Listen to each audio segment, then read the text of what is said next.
गणेशाय नमः। श्री गोपीजनवल्लभाय नमः। श्रीमद्भागवत महापुराण नवम स्कंद अथैकविंशोऽध्यायः। भरतवंश का वर्णन। राजा रंतिदेव की कथा। श्री सुखदेव जी कहते हैं, परीक्षित, विथत अथवा भरद्वाज का पुत्र था मन्यु।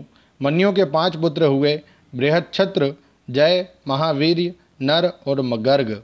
नर का पुत्र था संकृति। संकृति के 2 पुत्र हुए, गुरु और रंतिदेव। परीक्षित, रंतिदेव का निर्मल यश इस लोक और परलोक में सब जगह गाया जाता है। रंतिदेव आकाश के समान बिना उद्योग के ही देववश प्राप्त वस्तु का उपभोग करते और दिनों दिन उनकी पूंजी घटती जाती। जो कुछ मिल जाता उसे भी दे डालते और स्वयं भूखे रहते। वे संग्रह परिग्रह ममता से रहित तथा बड़े धैर्यशाली थे और अपने कुटुंब के साथ दुख भोग रहे थे। एक बार तो लगातार 48 दिन ऐसे बीत गए कि उन्हें पानी तक पीने को ना मिला। 49वें दिन प्रातःकाल ही उन्हें कुछ घी, खीर, हलवा और जल मिला। उनका परिवार बड़े संकट में था।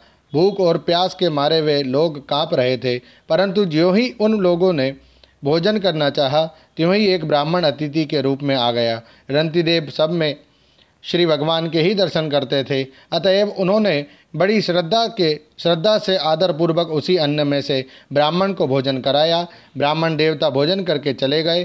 परीक्षित, अब बचे हुए अन्न को रंतिदेव ने आपस में बांट लिया और भोजन करना चाहा। उसी समय एक दूसरा शूद्र अतिथि आ गया। रंतिदेव ने भगवान का स्मरण करते हुए उस बचे हुए अन्न में से भी कुछ भाग शूद्र के रूप में आए हुए अतिथि को दे दिया।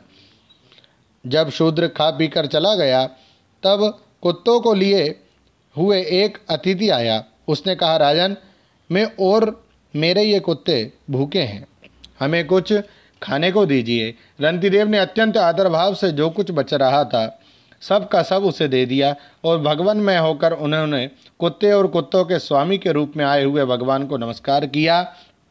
अब केवल जल ही बच रहा था और वह भी केवल एक मनुष्य के पीने भर का था। वे उसे आपस में बांट कर पीना ही चाहते थे कि एक चांडाल और आ पहुंचा। उसने कहा, मैं अत्यंत नीच हूँ, मुझे जल पिला दीजिए। चांडाल की वह करुणापूर्ण वाणी, जिसके उच्चारण से भी वह अत्यंत कष्ट पा रहा था, उच्चारण में भी अत्यंत कष्ट पा रहा था, सुनकर रंतिदेव दया से अत्यंत संतप्त हो उठे और उन्होंने ये अमृतमय वचन कहने लगे, मैं भगवान से 8 सिद्धियों से युक्त परम गति नहीं चाहता, और तो क्या, मैं मोक्ष की भी कामना नहीं करता। मैं चाहता हूँ कि केवल यही कि मैं संपूर्ण प्राणियों के हृदय में स्थित हो जाऊं और उनका सारा दुख मैं ही सहन करूं, जिससे और किसी भी प्राणी को दुख न हो। यह दीन प्राणी जल पी करके जीना चाहता था। जल दे देने से जिसके जीवन की रक्षा हो गई। अब मेरी भूख प्यास की पीड़ा, शरीर की शिथिलता, दीनता, ग्लानि, शोक, विषाद और मोह, ये सब के सब जाते रहे, मैं सुखी हो गया। इस प्रकार कहकर रंतिदेव ने वह बचा हुआ जल भी उस चांडाल को दे दिया। यद्यपि जल के बिना वे स्वयं मर रहे थे, फिर भी स्वभाव से ही उनका हृदय इतना करुणापूर्ण था कि वे अपने को रोक ना सके। उनके धैर्य की भी कोई सीमा है। परीक्षित, ये अतिथि वास्तव में भगवान की रची हुई माया के ही विभिन्न रूप थे। परीक्षा पूरी हो जाने पर अपने भक्तों की अभिलाषा पूर्ण करने वाले त्रिभुवन स्वामी ब्रह्मा, विष्णु और महेश तीनों उनके सामने प्रकट हो गए। रंतिदेव ने उनके चरणों में नमस्कार किया। उन्हें कुछ लेना तो था नहीं। भगवान की कृपा से वे आसक्ति और स्पृहा से भी रहित हो गए तथा परम प्रेम में भक्तिभाव से अपने मन को भगवान वासुदेव में तन्मय कर दिया। कुछ भी मांगा नहीं। परीक्षित, उन्हें भगवान के सिवा और किसी भी वस्तु की इच्छा तो थी नहीं। उन्होंने अपने मन को पूर्ण रूप से भगवान में लगा दिया, इसलिए त्रिगुणमयी माया त्यागने पर स्वप्न दृश्य के समान नष्ट हो गई। रंतिदेव के अनुयायी भी उनके संग के प्रभाव से योगी हो गए और सब भगवान के ही आश्रित परम भक्त बन गए। मन्युपुत्र गर्ग से शिनी और शिनी से गार्ग का जन्म हुआ। यद्यपि गार्ग क्षत्रिय था, फिर भी उससे ब्राह्मण वंश चला। महावीर का पुत्र था दुरितक्षय। दुरितक्षय के 3 पुत्र हुए, त्रयुरुणी, कवि और पुष्करारुणी।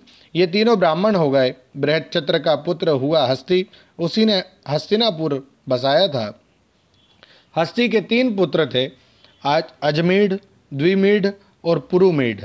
अजमीढ़ के पुत्रों में प्रियमेद आदि ब्राह्मण हुए। इन्हीं अजमीढ़ के एक पुत्र का नाम था बृहदिषु।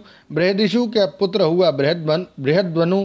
बृहद्वनु का बृहत्काय और बृहत्काय का जयद्रथ हुआ। जयद्रथ का पुत्र हुआ विशद और विशद का सेनजित। सेनजित के 4 पुत्र हुए, रुचिराश्व, दृढ़हनु, काश्य और वत्स। रुचिराश्व का पुत्र पार था और पार का पृथु सेन। पार के दूसरे पुत्र का नाम नीप था, उसके 100 पुत्र थे।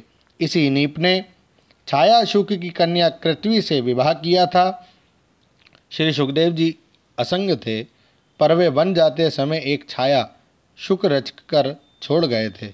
उस छाया शुक ने ही गृहस्थोचित व्यवहार किए थे। उससे ब्रह्मदत्त नाम का पुत्र उत्पन्न हुआ। ब्रह्मदत्त बड़ा योगी था। उसने अपनी पत्नी सरस्वती के गर्भ से विश्वक्सेन नामक पुत्र उत्पन्न किए। इसी विश्वक्सेन ने जेगीशव्य के उपदेश से योग शास्त्र की रचना की।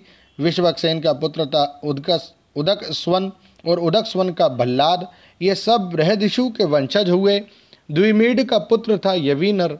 यविनर का कृतिमान, कृतिमान का सत्यधृति, सत्यधृति का दृढ़नेमी और दृढ़नेमी का पुत्र सुपार्श्व हुआ। सुपार्श्व से सुमति, सुमति से सन्नतिमान और सन्नतिमान से कृति का जन्म हुआ। उसने हिरण्याभ से योग विद्या प्राप्त की थी और प्राच्य साम नामक ऋचाओं की 6 संहिताएं कहीं थी। कृति का पुत्र नीप था। नीप का उग्रायुध, उग्रायुध का क्षेम्य, क्षेम्य का सुबीर और सुबीर का पुत्र था रिपुंजय, रिपुंजय का पुत्र था बहुरथ। द्विमीड के भाई पुरुमीड को कोई संतान न हुई। अजमीड की दूसरी पत्नी का नाम था नलिनी। उसके गर्भ से नील का जन्म हुआ।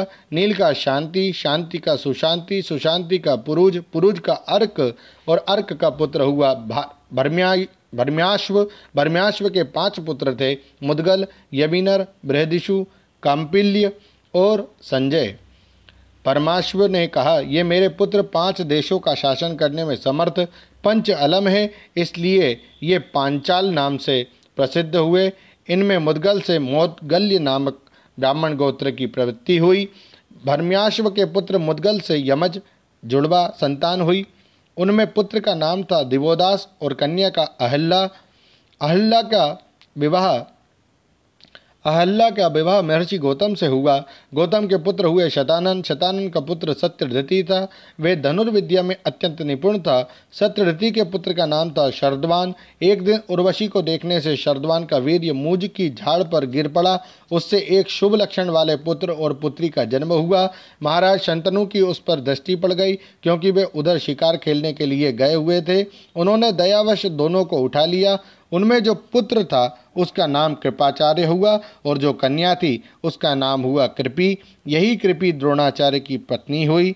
ओम नमो भगवते वासुदेवाय। श्रीमद्भागवते महापुराणे पारमहंस्यां संहितायां नवम स्कंदे 21वाध्यायः। श्रीराधाकृष्णार्पणमस्तु। हरये नमः, हरये नमः, हरये नमः।